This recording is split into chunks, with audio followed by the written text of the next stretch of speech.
Assalamualaikum warahmatullahi wabarakatuh. Perkenalkan, nama saya Muhammad Haidar Bakir. Saya dari kelas 7A SMP Al-Mahadul Islami. Saya di sini mau mempresentasikan rangkuman saya. Judul dari buku yang saya mau presentasikan adalah Manusia Sempurna. Buku ini penerbit adalah Lentera. Penulis dari buku ini adalah Murtado Mutahari. Pengantar dari buku ini adalah Jalaluddin Rahmat. Lembar dari buku ini adalah 113. Buku ini diterbitkan pada tahun 1993 Masehi. Buku ini mengajarkan kita untuk potensi manusia itu tidak terbatas dan bisa dikembangkan. Kesempurnaan manusia itu bisa dicapai melalui itu berakhlak, bertanggung jawab sosial, dan beriman, dan ada yang lain. Segitu saja dari saya. Mohon maaf kalau ada salah kata. Assalamualaikum warahmatullahi wabarakatuh. Pertama-tama perkenalkan, nama saya Ali Karro. Saya duduk di kelas 8A. Duduknya saya di sini ingin mempresentasikan buku yang telah saya resensi dengan judul Beresin Dulu Hidupmu, Ubah Pikiran Negatif Jadi Tindakan Positif. Buku ini dituliskan oleh Gary John Bishop dan diterbitkan oleh Gramedia Pustaka Utama. Buku ini adalah buku cetakan pertama tahun 2020 bulan Januari dengan jumlah halaman sekitar 206 halaman. Sinopsis. Saya akan memulai sinopsis dengan sebuah pertanyaan. Apa yang menghalangimu dari menjalani hidup terbaik? Maka kebanyakan orang akan menjawab pertanyaan ini dengan jawaban seperti hubungan dengan orang lain, uang, pekerjaan, ataupun situasi yang tidak menguntungkan. Sebenarnya bukan itu masalah atau penghalang yang menghalangi kita untuk menjalani hidup terbaik.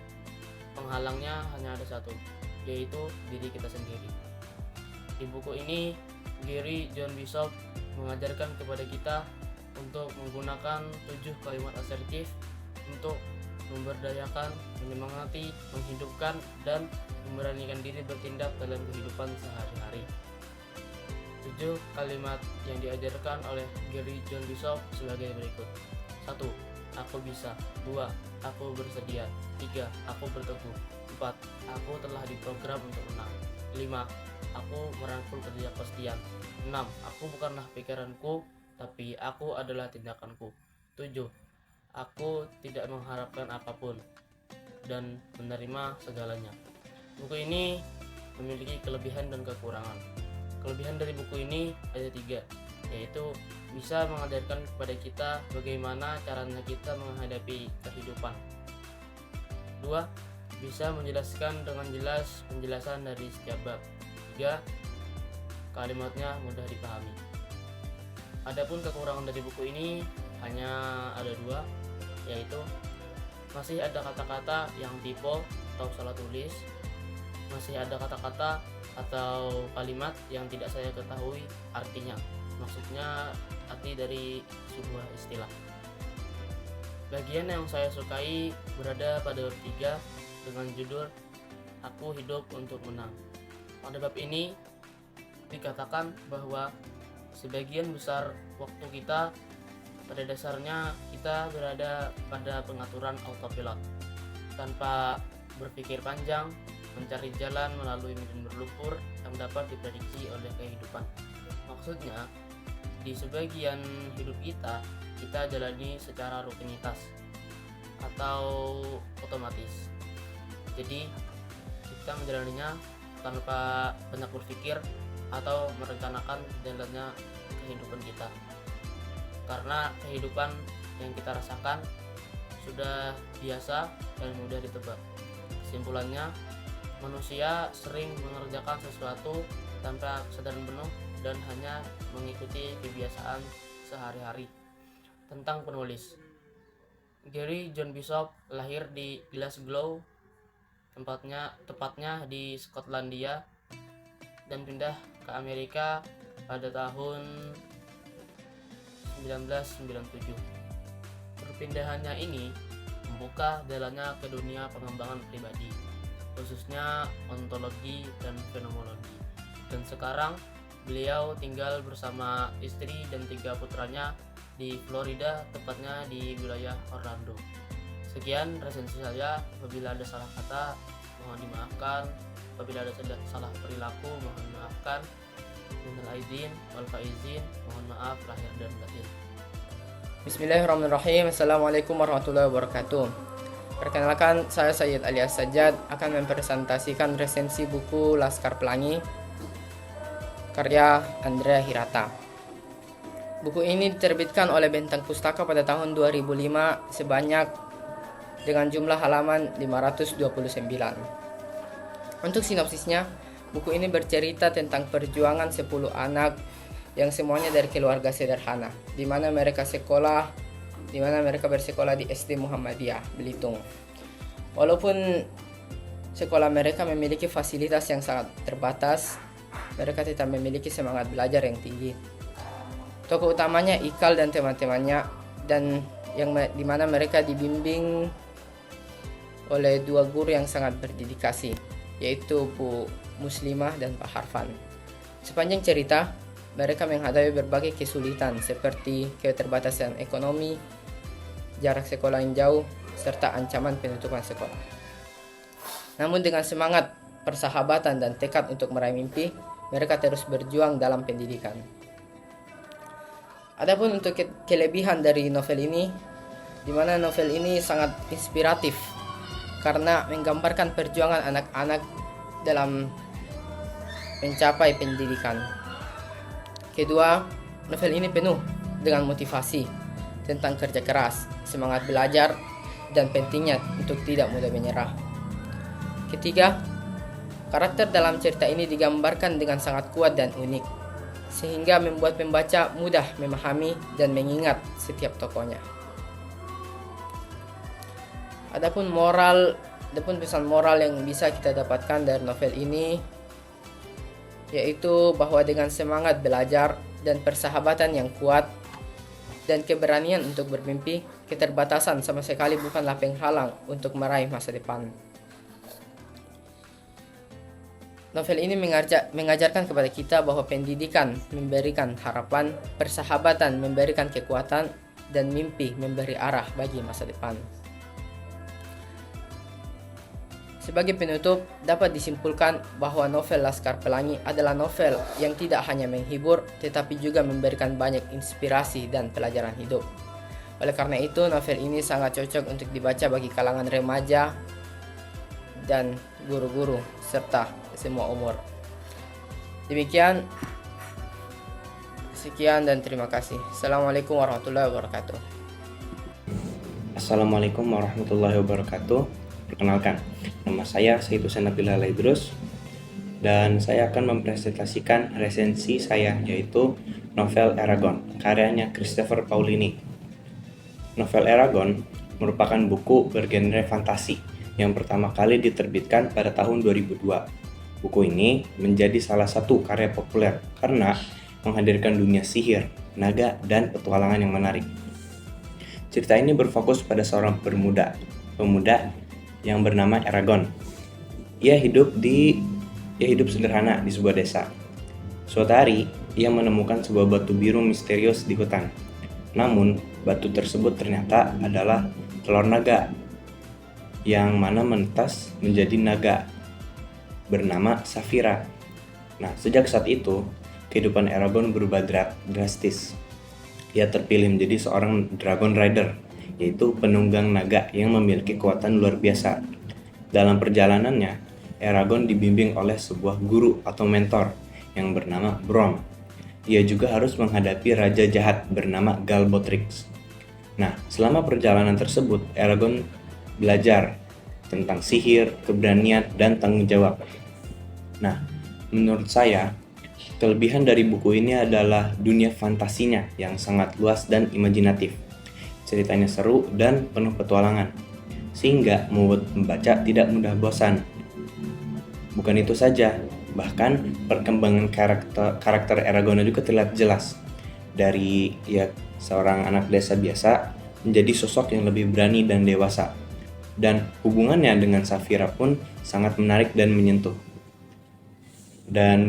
Namun kekurangannya adalah alur ceritanya nih terasa pas bagian awal terasa lambat, dan ceritanya pun mirip dengan beberapa novel fantasi lain, terutama tentang tokoh utama yang terpilih.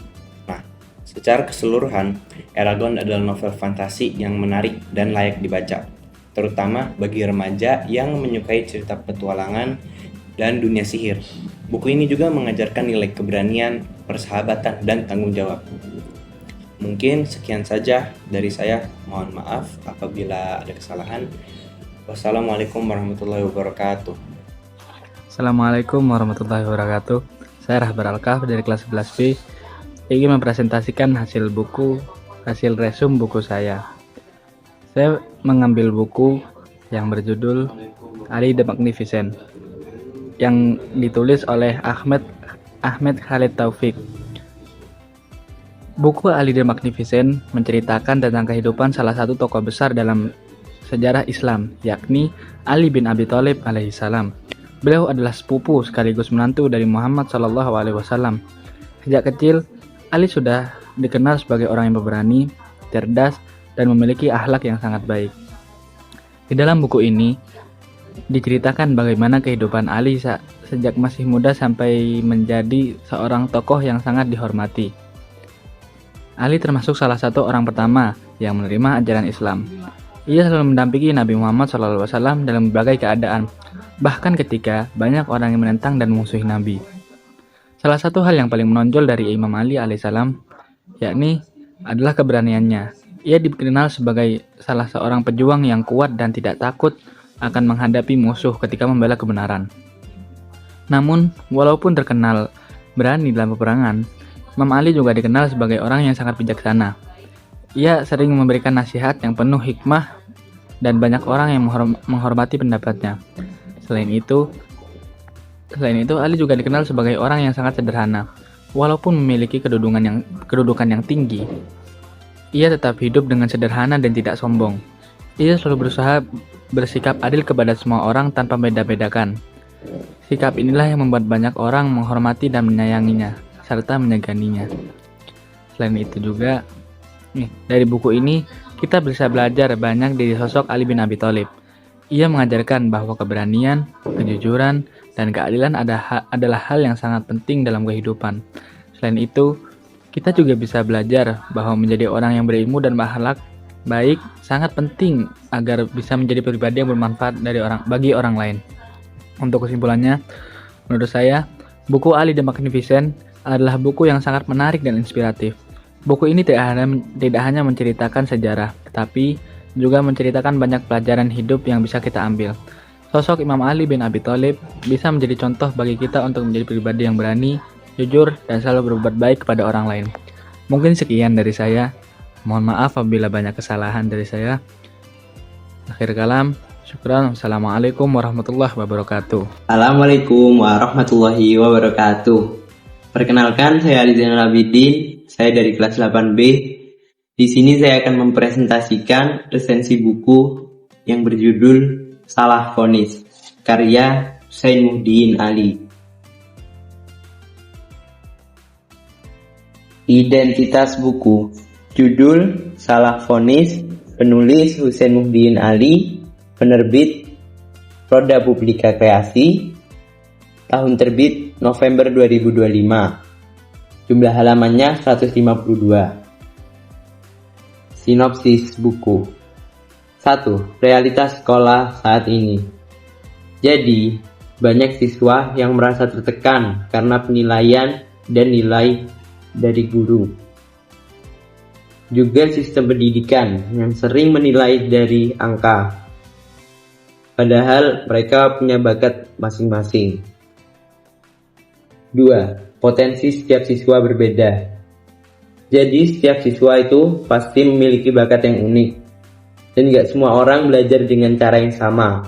Misalnya, orang yang kecerdasannya cenderung di spasial visual, mereka lebih suka belajar dengan menonton film, mind mapping, dan gambar. Sedangkan Orang yang cerdas di matematis logis, mereka lebih suka belajar dengan angka-angka dan contoh-contoh. Lanjutannya.